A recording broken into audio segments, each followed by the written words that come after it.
सूत जी महाराज से ऋषियों ने पूछा कि सम्मादो यत्र ग्रीश सुलीला भवमोचनी, आप हमें सबसे पहले वो नारद की घटना बताइए कि नारद जी की जिंदगी पे कैसे कष्ट आया, जिनको ब्रह्मलोक में कौन सी कथा सुनने के लिए जाना पड़ा। जोर से बोलो। शिव महापुराण। शिव महापुराण। कितने लोग आप भी सुनना चाहते हैं? और एक बात बता दूं, चाहे राम कथा सुनो, चाहे श्रीमद् भागवत महापुराण सुनो, चाहे शिव पुराण सुनो, हर कथा शुरू होने से पहले बीच में नारद जी जरूर आते हैं। बिना नारद की कथा सुने कोई कथा शुरू नहीं हुई। राम कथा सुनोगे तो शिव जी राम कथा सुनाने लगे, और जैसे ही शिव जी ने कहा कि नारद श्राप दिन एक बारा, कल्प एक लगी तब अवतारा, तो गिरजा चकित हुई सुनबानी, का अपराध रमा पिंड कीना, कारण कवन श्राप मुनि दीना, यह प्रसंग मोहि कहूं पुरारी। पार्वती को भी राम कथा सुनाने के लिए शिव जी जैसे बोले कि नारद जी को एक बार भगवान विष्णु से कष्ट हुआ, तो बोले महाराज पहले मुझे नारद की कथा सुनाइए। तो आप देखना शिव जी राम कथा सुनाने से पहले किसकी कथा सुनाते हैं? नारद जी। जोर से बोलो ना। नारद जी। और जब भागवत महापुराण सुनी होगी आपने, सुनिए ना, तो देखना पहले नारद जी बीच में टपक जाते हैं।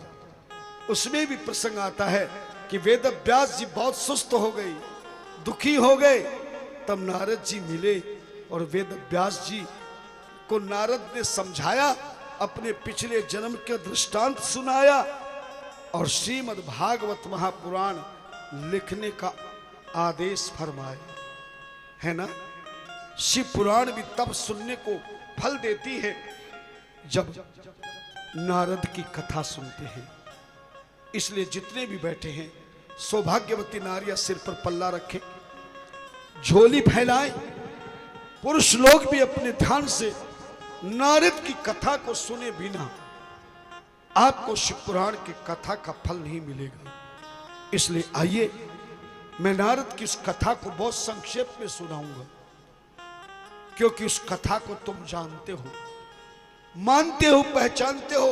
अभी भले समझे नहीं, लेकिन जैसे मैं कथा प्रारंभ करूंगा तुम्हारी समझ में आ जाएगा कि नारद जी का कष्ट कैसे हुआ, क्यों हुआ। एक बार नारद जी हिमालय की तलहटी में घोर तपस्या करने लगे।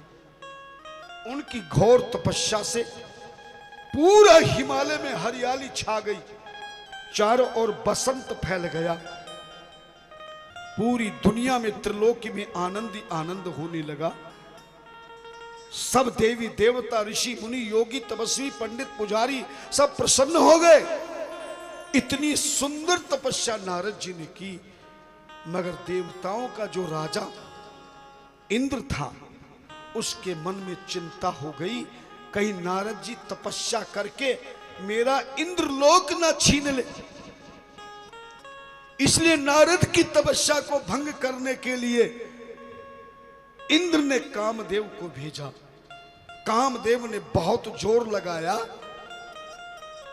पर महाराज न बभू मुनेश्चेतो विकृतम मुनि सत्तमः भ्रष्टो बभूतर गर्वो महेशानुग्रहेण वह। कामदेव की शक्ति नारद की समाधि को नहीं तुड़वा सकी। अंतिम में कामदेव हार गया। राजा इंद्र तुरंत पहुंचा, कामदेव के साथ में नारद जी महाराज के चरणों में प्रणाम किया, क्षमा मांगी। कामदेव ने कहा, हे मुनिराज, मैं आपसे हार गया हूं। नारद जी की नेत्र खुले, बोले आज तक कामदेव को किसी ने भी नहीं जीता, क्या मैंने कामदेव को जीत लिया है? कामदेव ने कहा, महाराज आपकी जीत हुई है, मेरी हार हुई है। बोले जाओ जाओ, तुम्हें माफ कर दिया, कोई आगे से गलती मत करना। इंद्र कामदेव को भेज दिया मगर इस बात का अभिमान नारद के मन में हो गया कि मैंने, पर सच बताऊं, कामदेव की शक्ति से नारद नहीं जीते थे, बल्कि इसके दो कारण थे।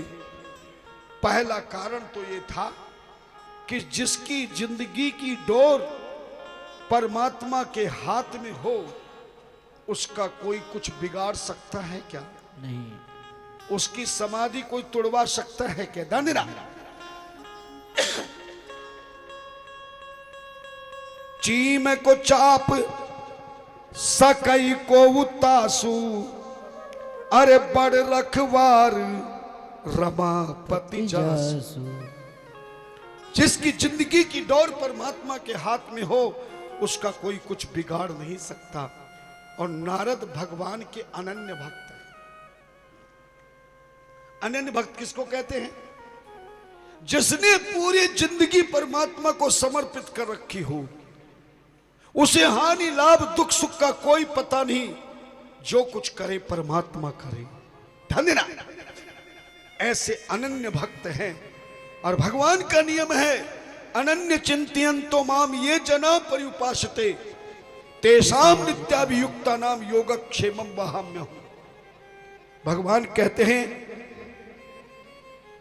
कि जो अपनी जिंदगी को मेरे चरणों में समर्पित करता है, मैं उसको अपने बच्चे की तरह रखवाली करता हूं, जैसे 6 महीने के बच्चे की रखवाली मां करती है।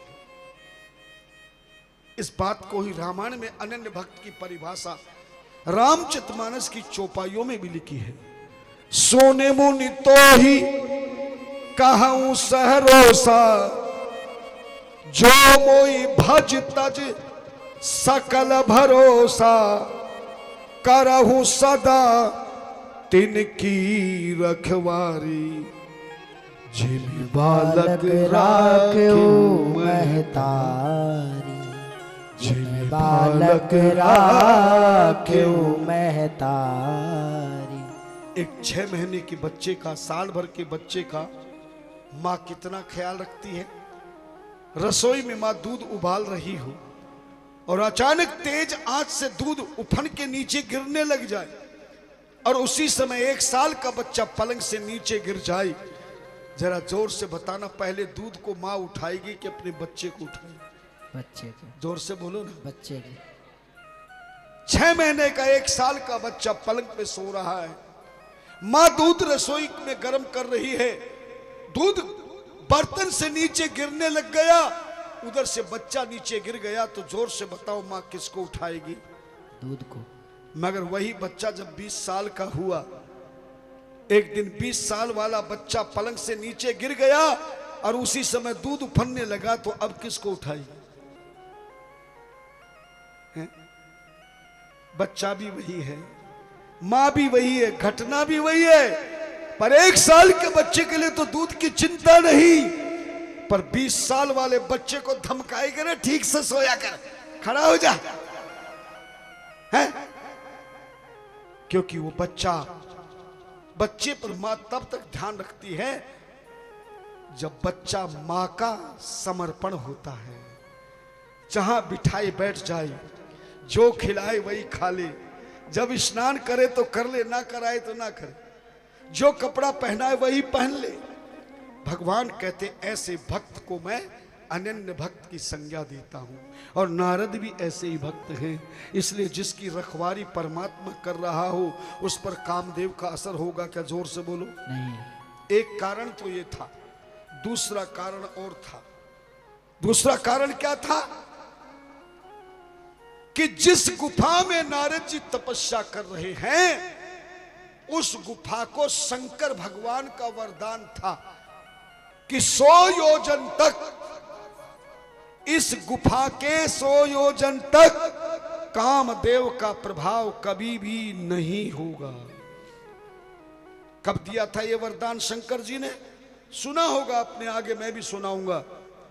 जब शंकर भगवान जी की तपस्या तोड़ने के लिए कामदेव गया था, और जैसे ही कामदेव के द्वारा समाधि टूटी, आप जानते हैं शंकर भगवान का तीसरा नेत्र खुला और उसी समय कामदेव को भस्म कर दिया। ध्यान देना, सुनने वाली कथा है।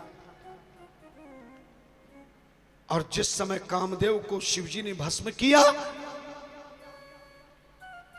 उस समय भगवान शिव का क्रोध देखकर देवताओं ने कामदेव की धर्म पत्नी को शिवजी के सामने भेजा। सुना होगा। तब शिवजी ने रोती भी कामदेव की पत्नी को 3 वरदान दिए थे। आपको याद नहीं तो बता देता हूं। यह प्रसंग रामायण में भी लिखा है, शिव पुराण में भी लिखा है। शिवजी महाराज ने, भोलेनाथ ने क्रोध शांत होने के बाद रोती भी कामदेव की रति पत्नी को 3 वरदान दिए। पहला वरदान दिया कि द्वापर युग में कृष्ण भगवान के रूप में परमात्मा का अवतार होगा और कृष्ण का विवाह रुक्मणी से होगा। रुक्मणी की पहली जो गर्भ से संतान पैदा होगी वही तेरा पति द्वापर युग में तुझे मिलेगा। यह प्रसंग रामायण में भी लिखा है। कहो तो चौपाई बोल के सुना देता हूं। जब यदुवंश होई अवतारा, होई हरण महामही भारा, तो कृष्ण तनये होए पति तोरा, वचन अन्यथा होय न मोरा, वचन अन्यथा होय न मोरा। तो पहला वचन दिया कि द्वापर युग में रति तेरा पति कामदेव भगवान कृष्ण के बेटे के रूप में तुझे प्राप्त होगा। दूसरा वरदान क्या दिया कि कलयुग में तेरा पति शरीर से नहीं मिलेगा, मगर कलयुग में हर घर में, हर परिवार में, हर कारोबार में, हर रिश्तेदार में तेरे पति ही पति का नाम हर एक स्त्री पुरुष के मुख पे होगा। राम का नाम नहीं होगा, तेरे पति काम ही काम का नाम होगा। आज किसी से पूछो, बहन जी क्यों बीच में जा रहे हो? बोले जरा काम है। किसी से पूछो कहां से आई हो? बोले जरा काम था। कोई घर में आए तो बोले किस लिए आए हो? बोले जरा काम है। आज कोई भी स्त्री पुरुष हो, धनवान बलवान गरीब अमीर कोई हो, आज इंसान किसके बस में है? बोलो ना, काम। और ये काम ऐसा जकड़ के रखा है कि ना सत्संग सुनने देता है, ना सोने देता है, ना खाने देता है। काम ही काम, काम ही काम।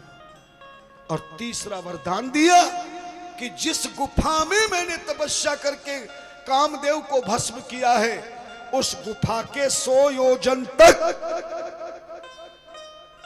किसी भी युग में तेरे कामदेव का प्रभाव नहीं होगा। इसलिए नारद जी पर उस गुफा में कामदेव का प्रभाव नहीं हुआ।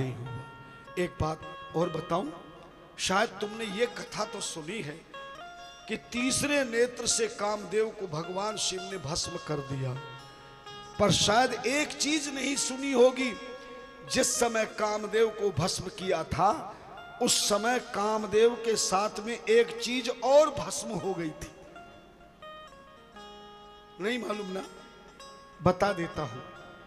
क्योंकि कामदेव शिवजी की समाधि तुड़वाने के लिए एक वृक्ष पर बैठा था, पेड़ पर बैठा था, और जिस पेड़ पे कामदेव बैठा था, जब कामदेव भस्म हुआ तो वो वृक्ष भी भस्म हो गया।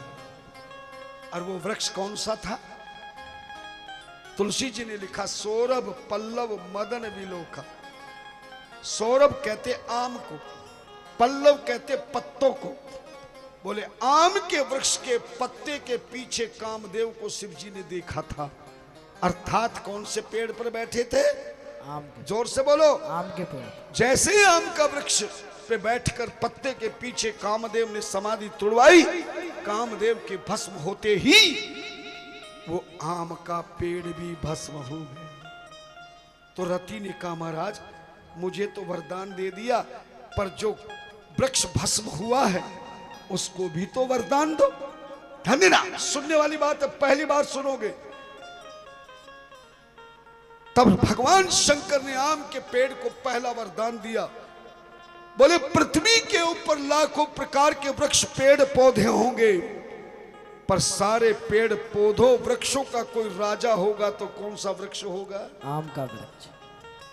दुनिया में कई प्रकार के फल होंगे, मगर फलों का कोई राजा होगा तो कौन होगा?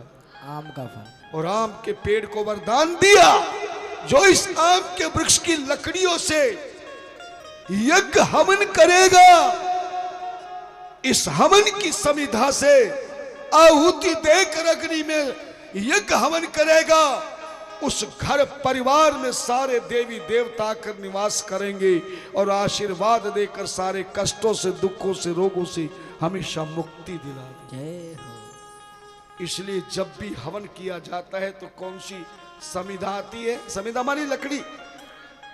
लेकिन आज तक किसी ने नहीं बताया होगा कि आम की लकड़ी से ही हवन क्यों किया जाता है।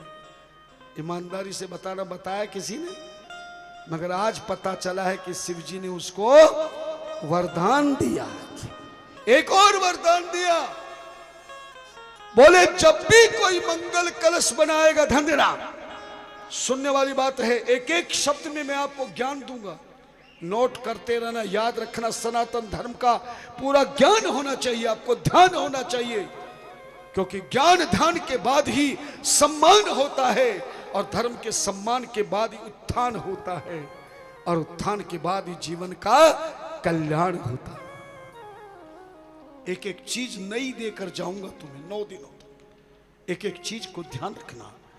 आम की लकड़ियों से हवन इसीलिए होता है कि भगवान शिव ने वरदान दिया था, आम की समिधा में यज्ञ करने पर सारी ऊपरी पराई टोना टोटका, वास्तु दोष, ऋषि दोष, देव दोष से मुक्ति हो जाएगी, और उस घर में समस्त देवी देवता बिन बुलाए पहुंच करके आशीर्वाद प्रदान कर।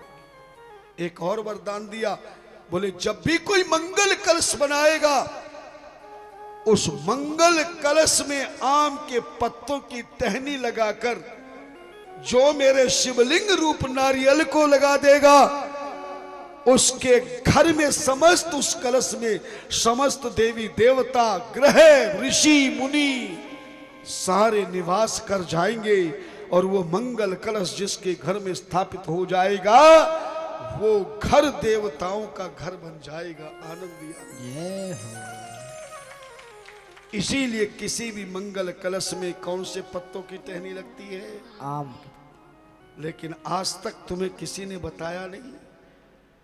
आम के पत्तों की टहनी तो लगाते हो, मगर किसी ने ये नहीं बताया कि आम के पत्तों की टहनी क्यों लगाई जाती है। बात समझ गए ना? जिस जल के पात्र में आम की टहनी लगा के नारियल रख दिया जाए, तो उसमें सारे तीर्थ, सारे देवी देवता, सारे नवग्रह, सारे ऋषि मुनि उस जल में पहुंच जाते हैं, और वो जल जहां जहां छिड़क दिया जाता है, वो स्थान परम पवित्र हो जाता है।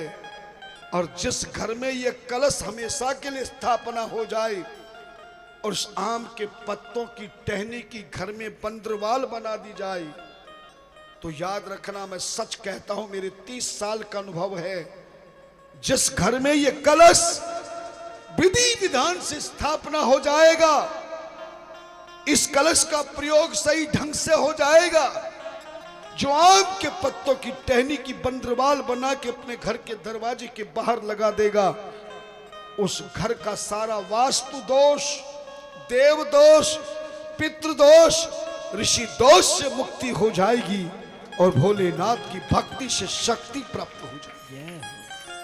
पर सच कहूं, नारद की कथा में आपको तो ये भी पता नहीं कि इस कलश को क्या प्रयोग करना है चाहिए। कितने लोग जानते हैं? चलो, कितने लोग नहीं जानते, जरा हाथ खड़े करके बताओ। राम राम राम। जिंदगी हो गई कलश बनाते बनाते, जिंदगी हो गई कलश की यात्रा करते करते, जिंदगी हो गई झोली में कलश रखते रखते, मगर आज तक किसी हिंदू समाज के सनातन धर्मी को किसी ने बताया नहीं कि इस कलश का प्रयोग क्या करना चाहिए। फिर क्यों कलश ले जाते हो? बता देता हूं, कागज पेन लाए हो तो नोट कर लेना।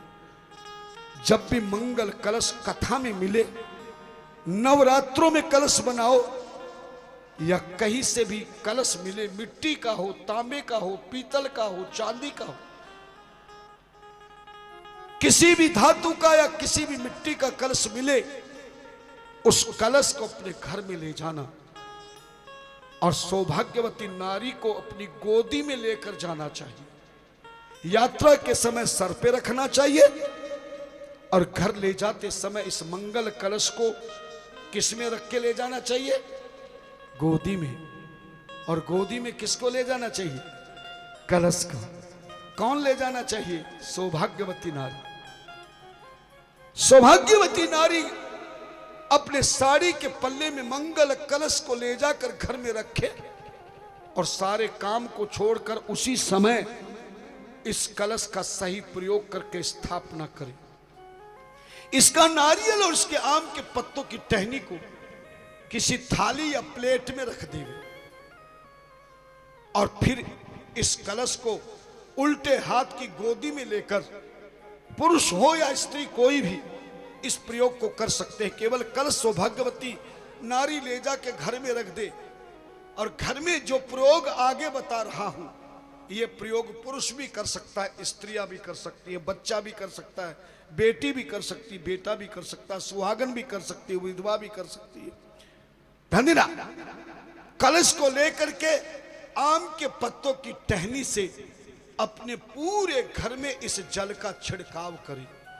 और याद रखना, कभी भी घर में किसी चीज का छिड़काव करना हो या घर को कभी जल से धोना हो तो छत से धोना चाहिए। अगर छत अपनी है, अपनी छत है घर की, तो छत से धोना चाहिए, और छत नहीं है तो कमरे से धोना चाहिए।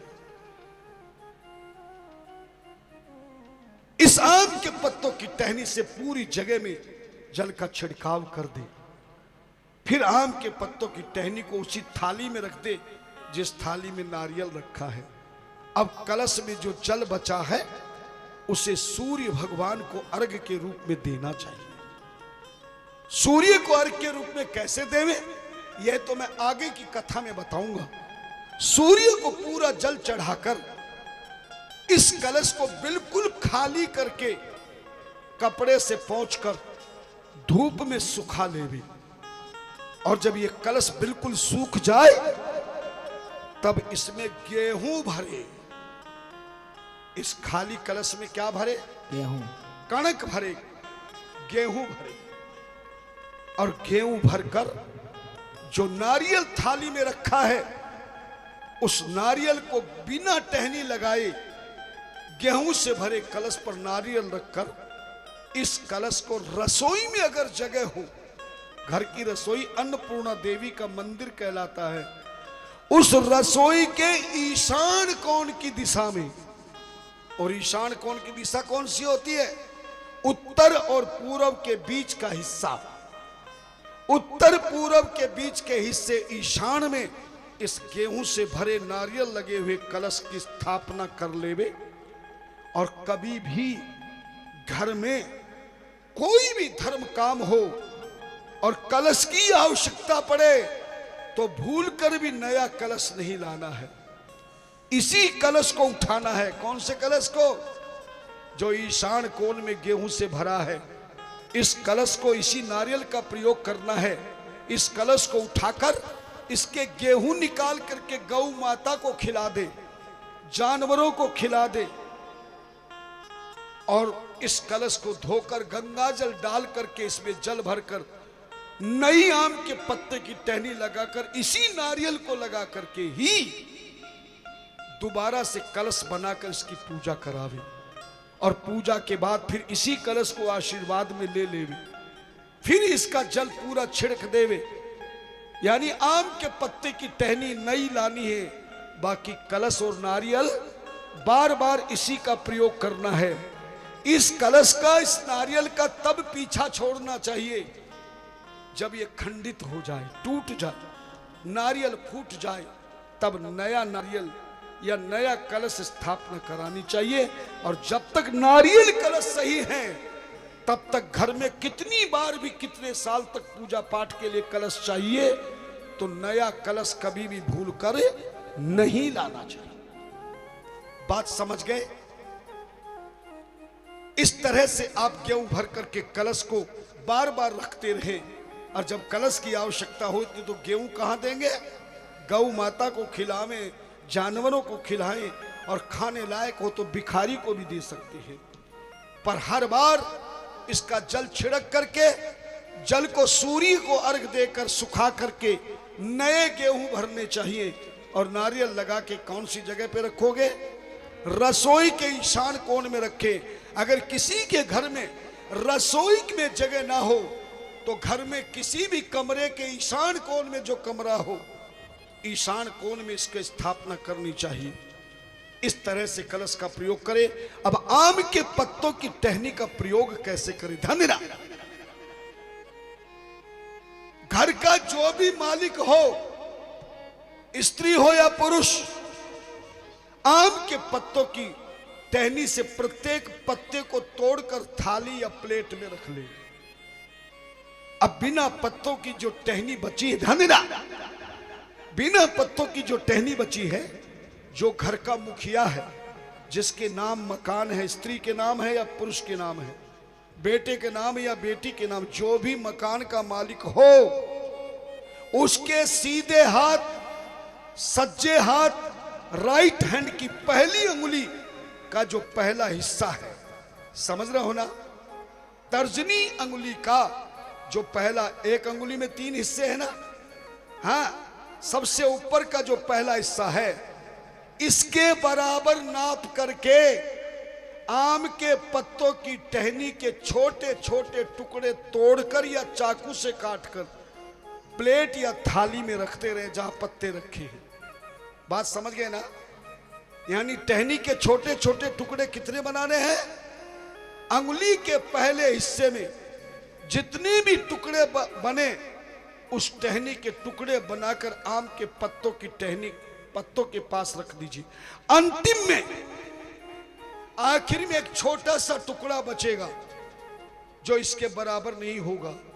उस टुकड़े को हाथ में लेकर, सीधे हाथ में लेकर, अपने घर की अगर छत है तो छत पर जाकर, और छत नहीं है तो बालकोनी में जाकर के, बालकोनी भी नहीं है तो अपने मकान के बाहर सड़क पर जाकर दक्षिण दिशा को मुख कर लेना। कौन सी दिशा में मुख करेंगे? दक्षिण दिशा। दक्षिण दिशा में मुख करके अपने पितरों का ध्यान करके मुट्ठी में लेकर पितरों के लिए दक्षिण दिशा में उस छोटे से टुकड़े को फेंक देना।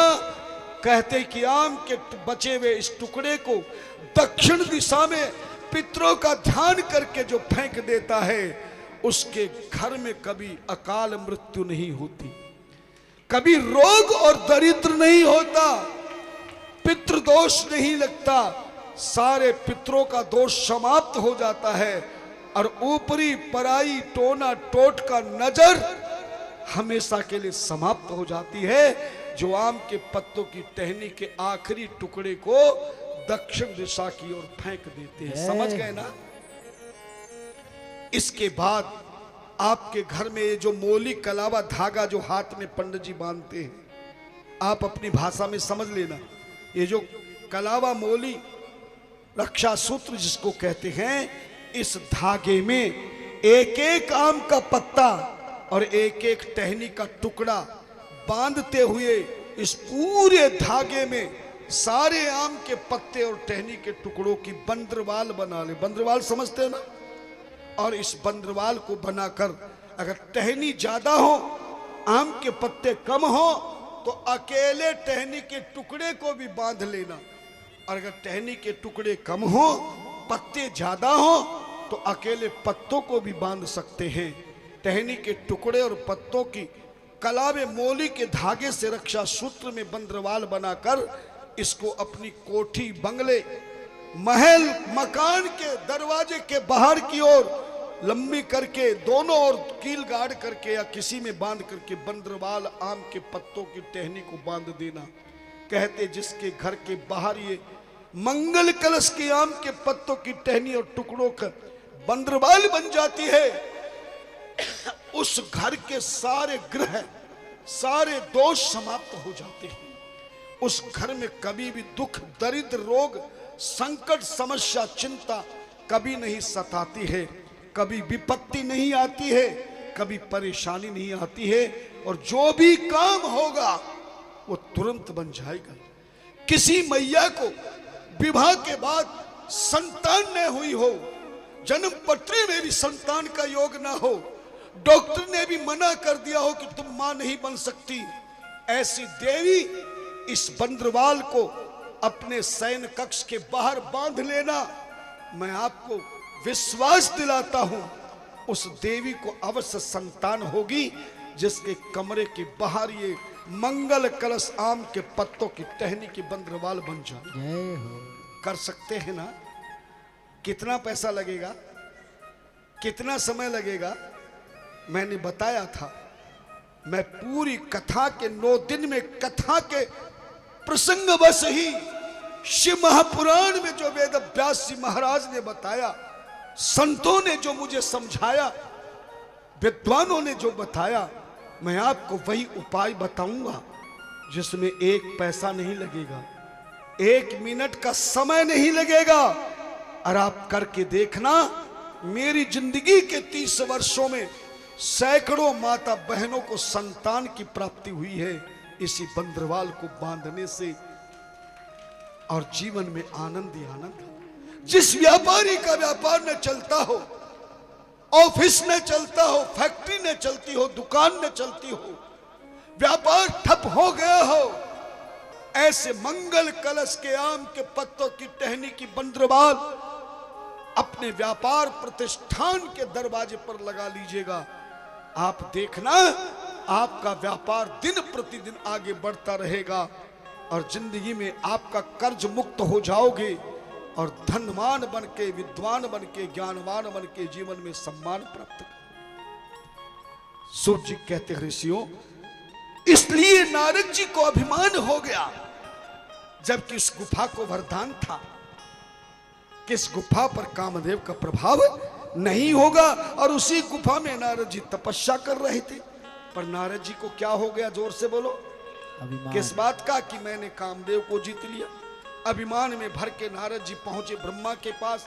ब्रह्मा जी ने समझाया, बेटा इसमें तेरी कोई शक्ति नहीं है, ये तो गुफा को वरदान है। नारद जी को गुस्सा आया कि मेरे बाप ने खुद तो कुछ किया नहीं और मैंने इतना बढ़िया काम किया तो जलता। ब्रह्मा जी बोले, शिव जी को मत बता देना, पर अभिमानी आदमी वो काम जरूर करता जिसके लिए मना किया जाए। नारद जी शिव जी के पास पहुंचे, शिव जी को बोला, मैंने वो काम कर दिया जो आज तक मेरे पिता ने नहीं किया। भगवान शिव ने कहा, नारद ये काम तेरा नहीं, ये तो मेरे वरदान का काम है। नारद जी का तो मुंह सूज गया, बोले बाप तो जल ही रहा था, अंकल जी भी मुझसे जलते हैं। शिव जी बोले, विष्णु जी के पास मत जाना। पर नारद जी कहां मानने वाले थे, सीधे विष्णु भगवान बैकुंठ पहुंचे। तब भगवान शिव ने 2 गण ब्राह्मण का वेश बनाकर नारद जी के पीछे सीआईडी इंस्पेक्टर लगा दिए कि अभिमानी व्यक्ति की क्या दुर्दशा होती, जरा जाकर देखो। नारद जी पहुंचे विष्णु भगवान के पास। विष्णु जी समझ गए कि मेरा अनन्य भक्त नारद है, पर आज इसको अभिमान जैसा रोग पैदा हो गया है। धन्यवाद। किसी मां का बेटा रोज पूजा पाठ करता हो, सत्संग करता हो, ज्ञान की बात करता हो, समझदारी की बात करे, और अचानक वो बेटा शराब पी के घर में आ जाए, तो मां को चिंता होगी कि नहीं होगी? मेरा इतना बढ़िया बेटा आज क्या हो गया। नारद जी भी भगवान विष्णु के अनन्य भक्त हैं। आज नारद जी के जीवन में अभिमान रूपी रोग देखकर भगवान विष्णु को चिंता हुई। किसी माता के बच्चे के हाथ में फोड़ा हो जाए, धन्यवाद, किसी मैया के बेटे के हाथ में फोड़ा हो गया, उस फोड़े का दिखाने के लिए वो किसी डॉक्टर के पास गई। डॉक्टर ने कहा, भैया इस फोड़े का मैल निकालने के लिए चाकू से काटना पड़ेगा, जरा तो इसका हाथ पकड़ ले। मैया ने हाथ पकड़ लिया। जब मैया ने हाथ पकड़ा और फोड़े को डॉक्टर चाकू से काटने लगा तो बच्चा क्या करेगा, जोर से बताओ। रोएगा। रोएगा ना? तो क्या उस बच्चे का हाथ मां छोड़ देगी क्या? नहीं। क्योंकि मां जानती है इस बच्चे को आज यदि मैंने दया करके रोते हुए छोड़ दिया तो यही फोड़ा एक दिन कैंसर हो जाएगा।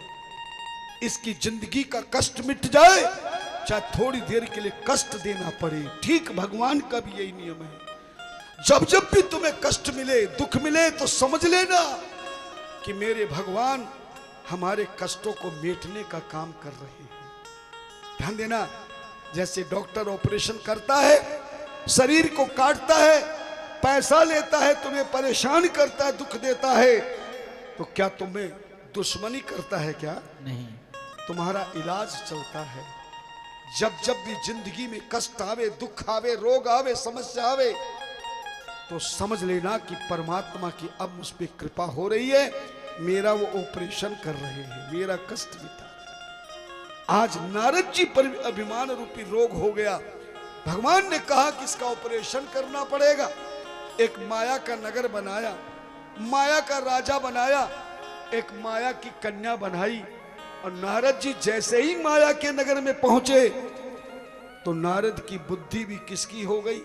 माया की। जोर से बोलो ना। माया की। माया की। और माया की चीज चाइनीज होती है, हाँ, जो दिखने में बहुत अच्छी होती है पर टिकाऊ नहीं होती।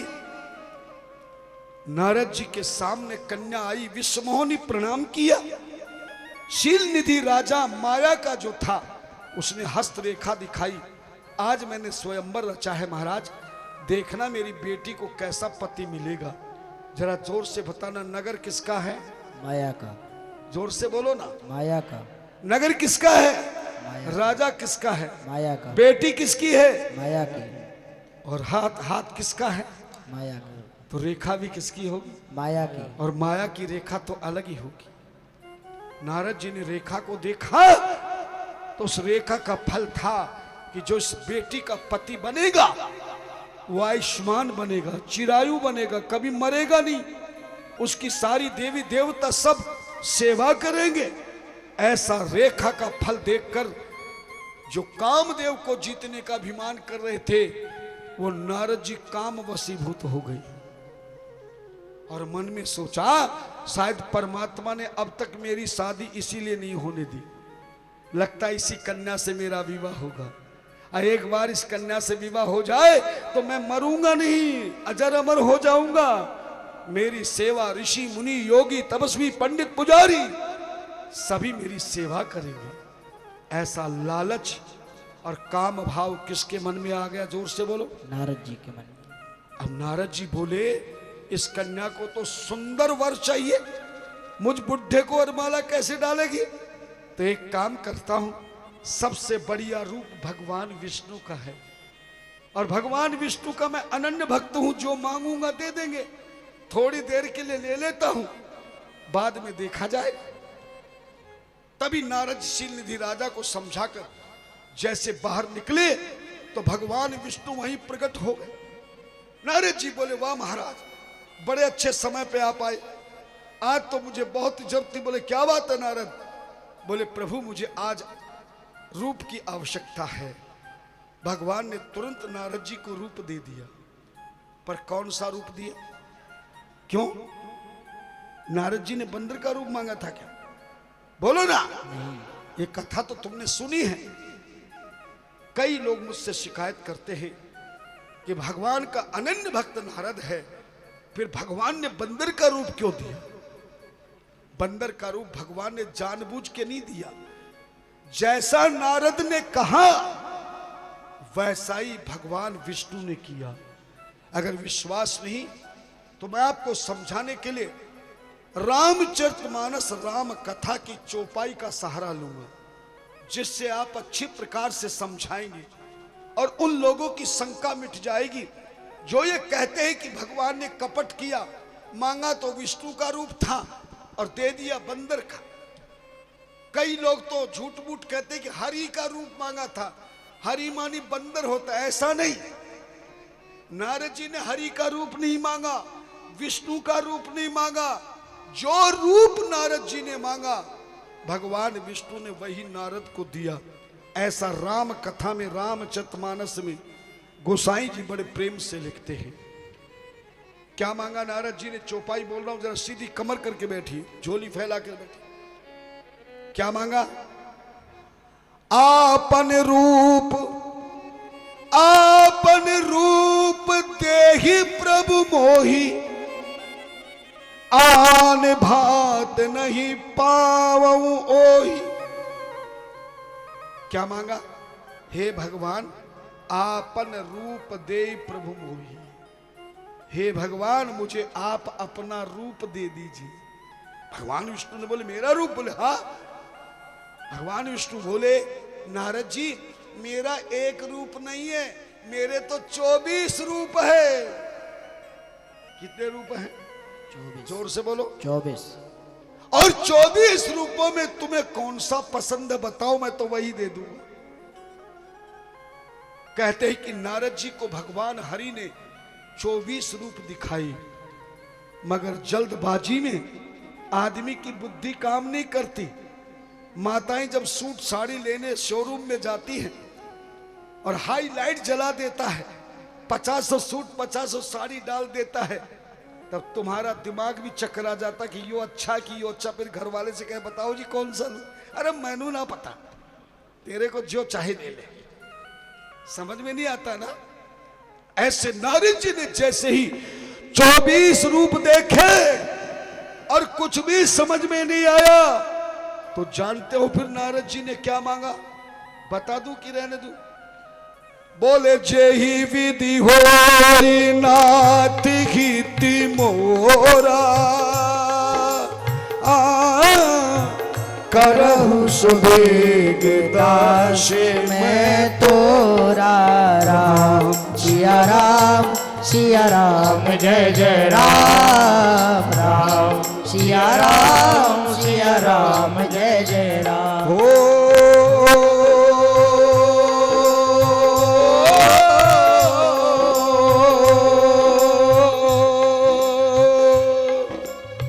जय विधि हो नाथ हित मोरा, करहु सुबेग दास मैं तोरा। राम सिया राम, सिया राम जय जय राम। राम सिया राम, सिया राम जय जय राम। क्या मांगा भगवान ने? जेहि विधि होय नाथ हित मोरा।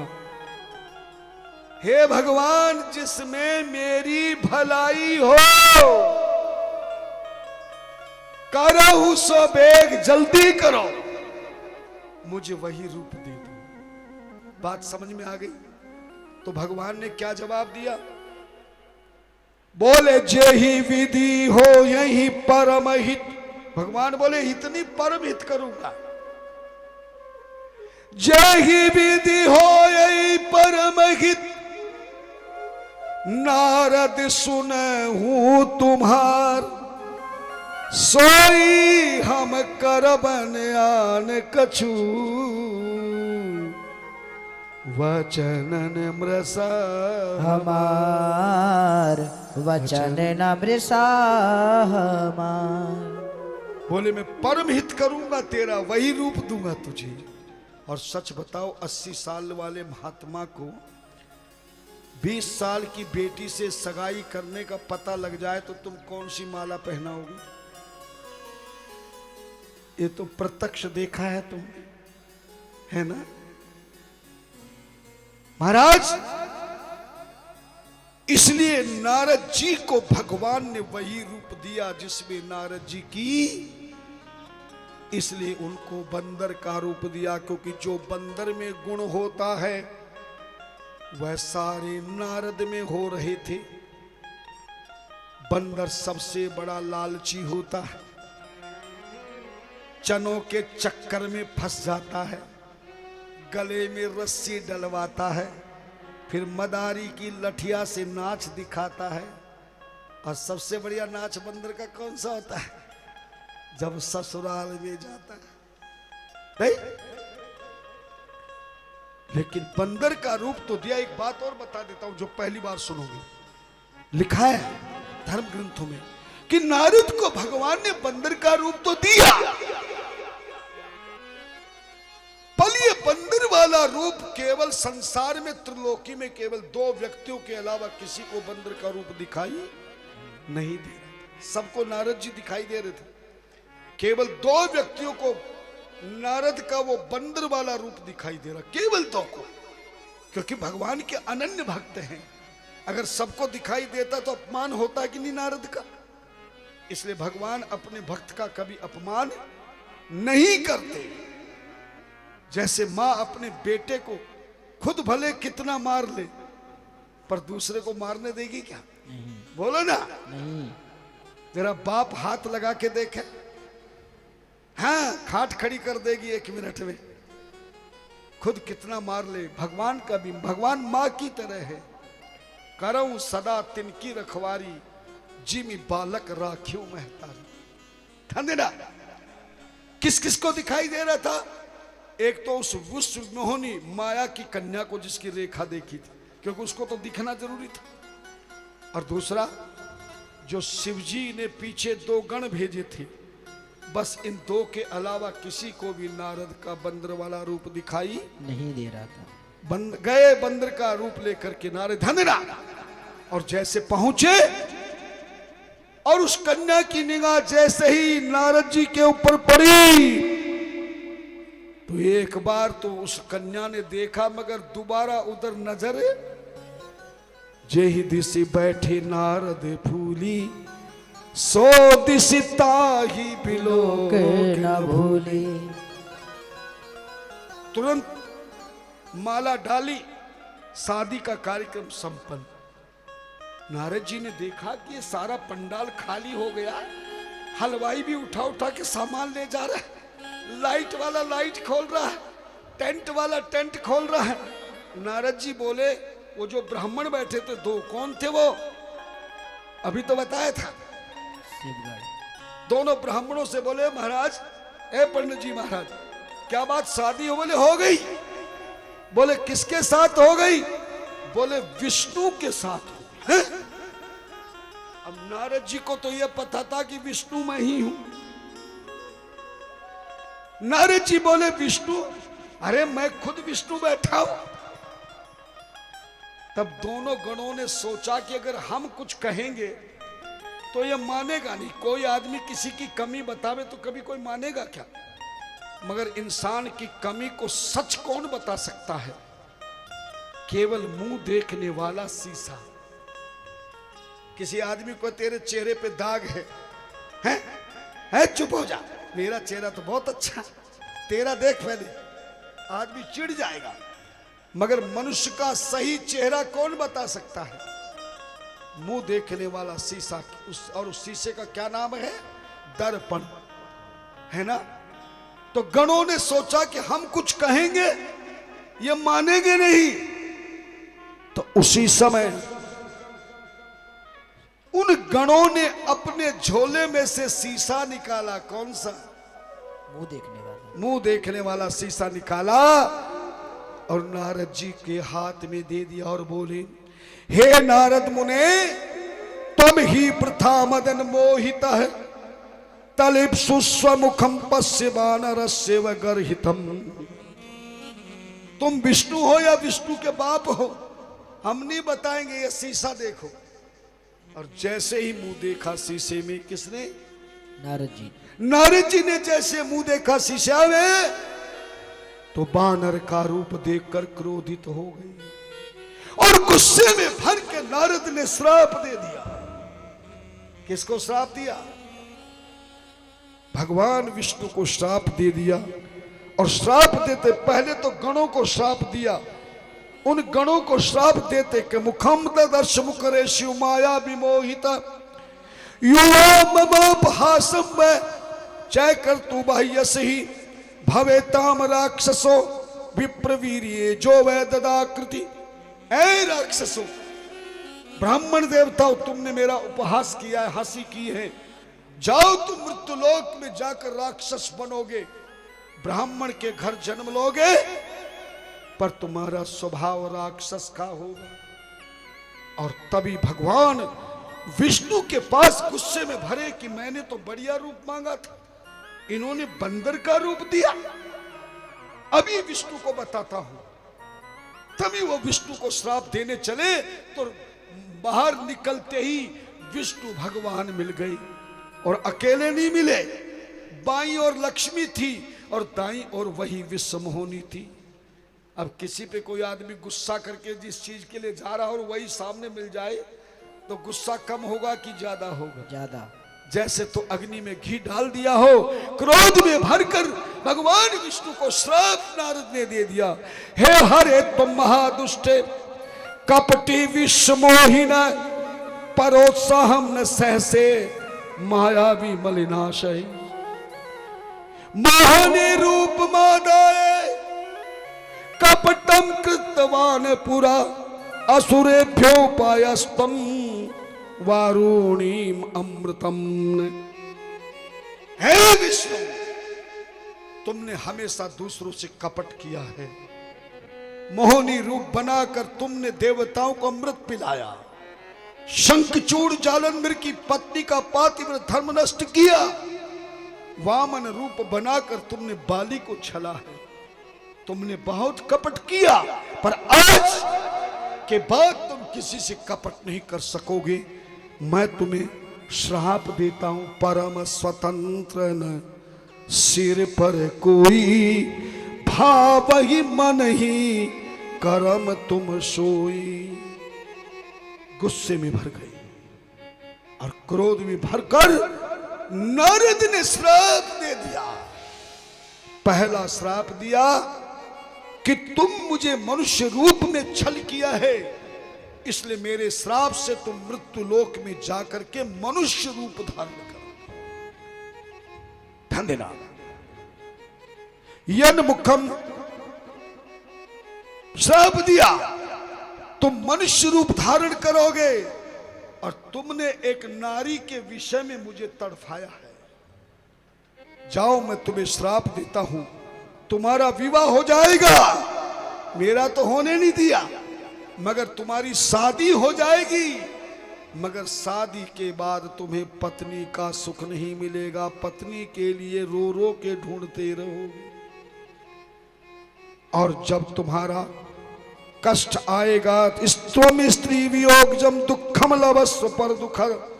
और जब कष्ट आएगा, कोई भी मनुष्य, कोई भी संत, कोई योगी, तपस्वी, पंडित, पुजारी तुम्हारी कोई सहायता नहीं करेगा। यन मुखम कृतवान में तुम ते भवंतु साहिन। जो मुख तुमने मुझे दिया है वही बंदर मुख वाले ही तुम्हारी सहायता करेंगे। धन्यवाद। बहुत सुंदर कथा, झोली फैला के बैठी है, नारद की कथा है। जैसे ही श्राप दिया तो भगवान विष्णु ने 3 ताली बजाई। बोले जब हरि माया दूरी निवारी, तहान रमान राजकुमारी। जब हरि माया दूर निवारी, तहान रमान राजकुमारी। जब हरि माया दूर निवारी, तहान रमान राजकुमारी। अंतर्हिताया माया पूर्वन्मति मान भूत नारदो विस्मत मनः प्राप्त बोधो निराकुल पश्चातापं वा पश्यति निनिंद समुहुर्मुह प्रशंसस्तदा मायां सांभवीं ज्ञानी मोहिनां। तब हरि माया दूर निवारी, तहन रमा न राजकुमारी। तब हरि माया दूर निवारी, नहीं तह रमा न राजकुमारी। श्री राम जय राम जय जय राम, श्री राम जय राम जय जय राम, श्री राम जय राम जय जय राम, श्री राम जय राम जय जय राम, श्री राम जय राम जय जय राम, श्री राम जय राम जय जय राम, श्री राम जय राम जय जय राम, श्री राम जय राम जय जय राम, श्री राम जय राम जय जय राम, श्री राम जय राम जय जय राम। प्रेम से बोलो प्रभु का नाम, प्रेम से बोलो प्रभु का नाम, मिलकर बोलो हरि का नाम, मिलकर बोलो हरि का नाम।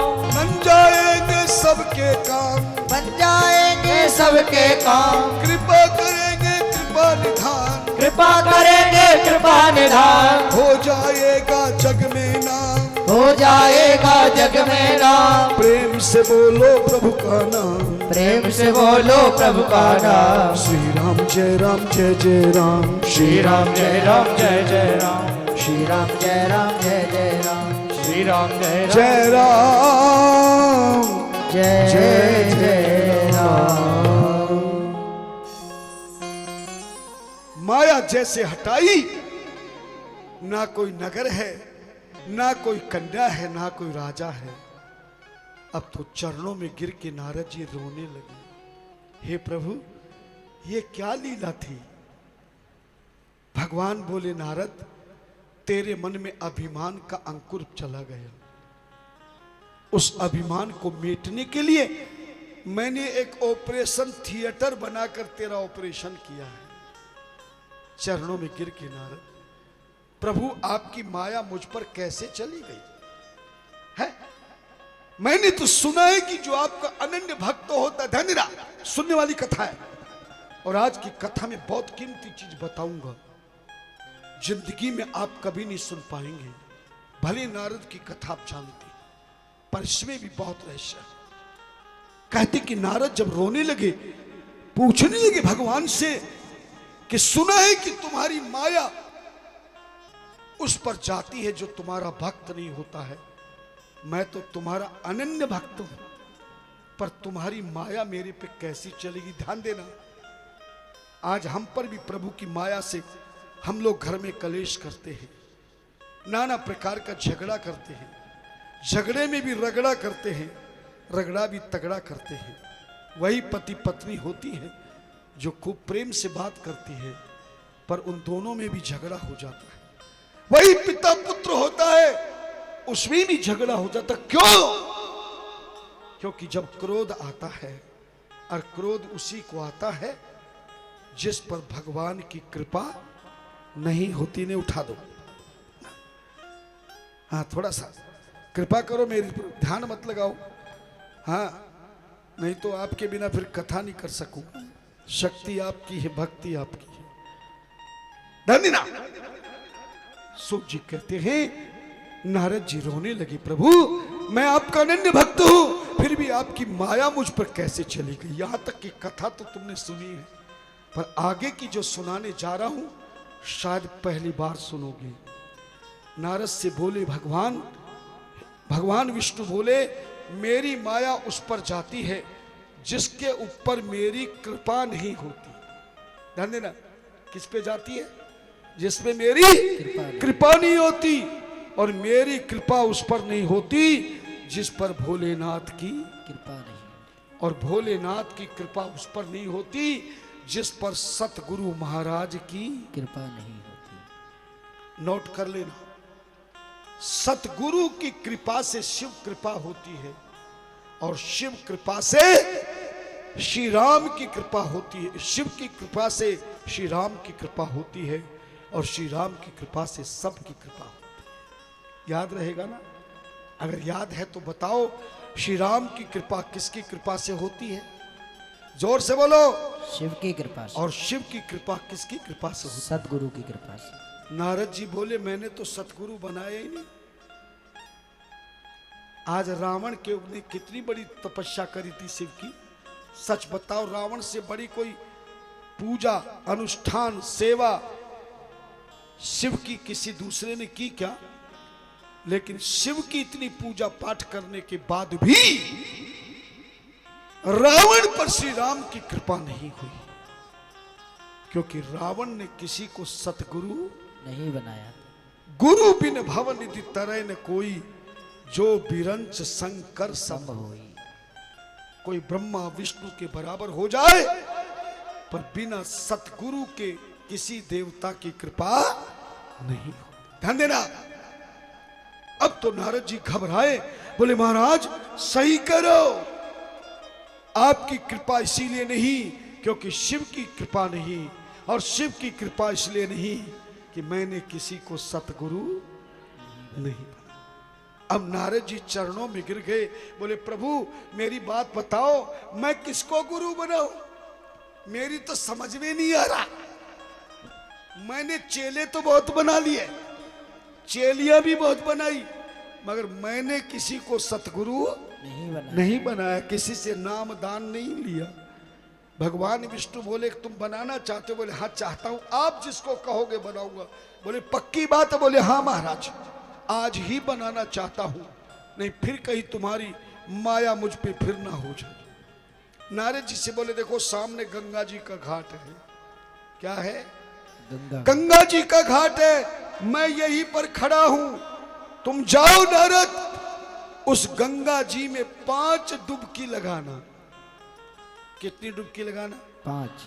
5 डुबकी लगाते, 5वीं डुबकी लगाने के बाद जल से निकलते ही तुम्हारी आंखों के सामने जो सबसे पहले दिखाई दे जाए, बस उसी से गुरु मंत्र ले लेना और वही तुम्हारा सतगुरु बन जाएगा। जय हो।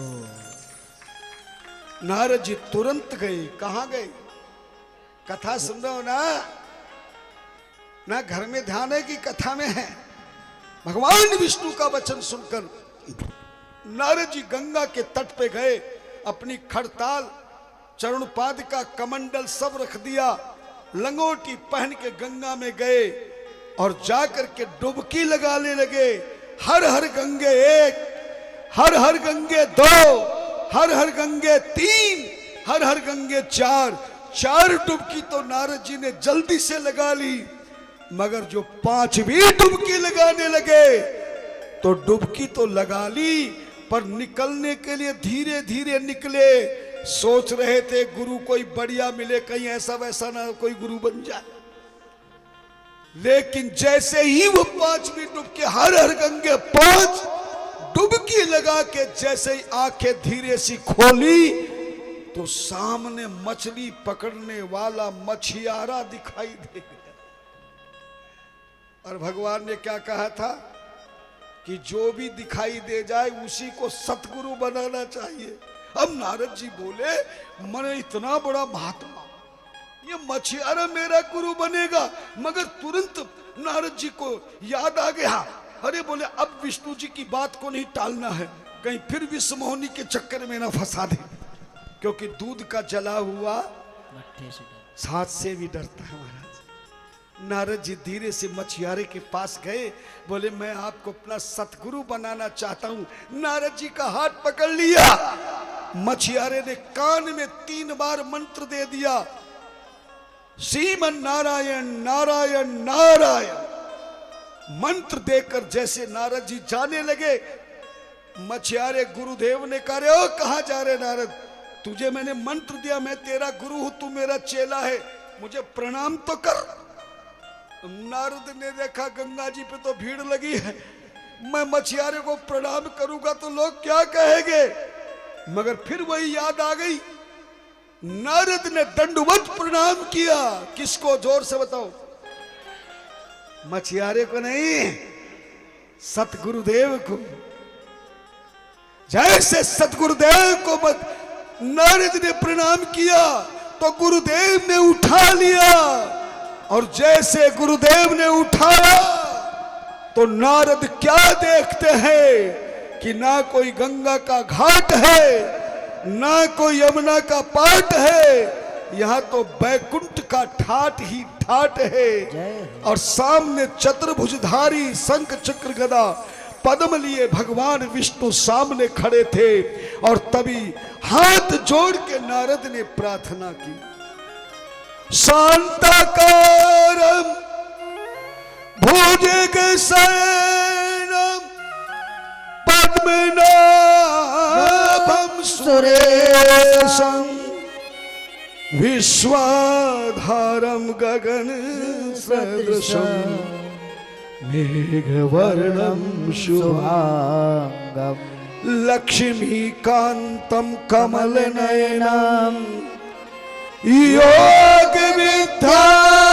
योगविद्यानिगम्यं वन्दे विष्णु भवहरं सर्वलोकैकनाथं। नारायण नारायण नारायण श्रीमन् नारायण नारायण नारायण श्रीमन् नारायण नारायण नारायण श्रीमन् नारायण नारायण नारायण श्रीमन् नारायण नारायण नारायण भजमन नारायण नारायण नारायण श्रीमन् नारायण नारायण नारायण श्रीमन् नारायण नारायण नारायण श्रीमन् नारायण नारायण नारायण श्रीमन् नारायण नारायण नारायण श्रीमन्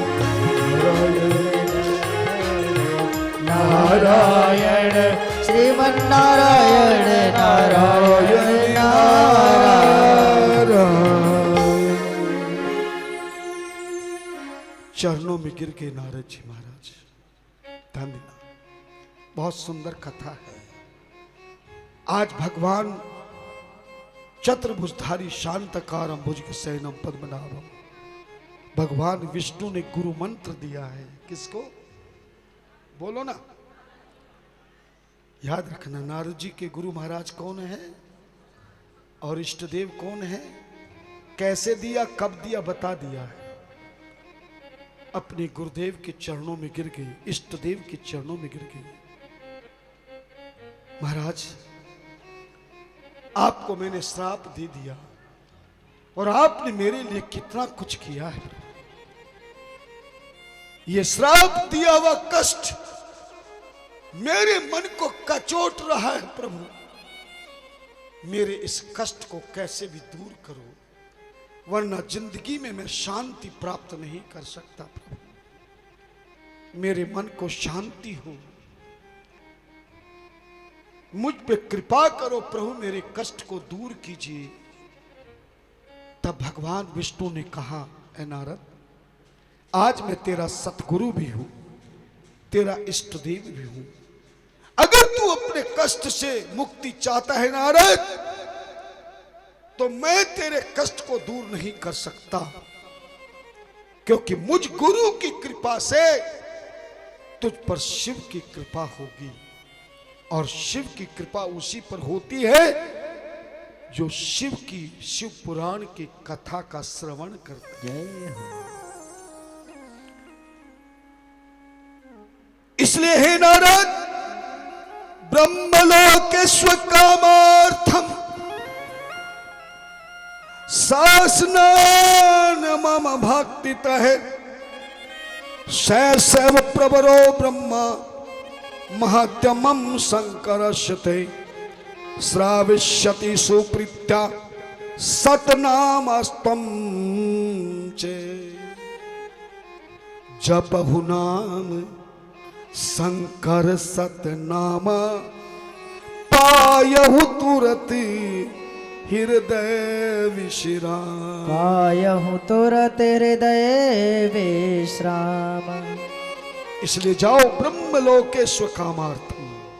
नारद, अभी इसी समय ब्रह्मलोक में जाओ और ब्रह्मलोक में अपने पिता ब्रह्मा से प्रार्थना करो कि वो शिव पुराण की कथा तुम्हें सुनाई।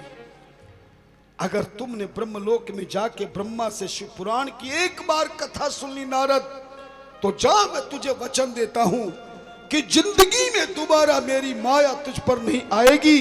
मुझ गुरु की कृपा से शिव कृपा हो जाएगी और शिव कृपा से हरि की कृपा हो जाएगी। क्योंकि जा पर कृपा राम की होई, तो ता पर कृपा करई सबको। तुरंत नारद जी ने प्रणाम किया भगवान विष्णु को और कौन से काम के लिए चल पड़े? जोर से बोलो, किस काम के लिए जा रहे हैं? शिव पुराण बोलो ना। शिव पुराण सुनने के लिए। और तुम किस काम के लिए आए हो? तुम तो आ चुके हो, वो जा रहे हैं।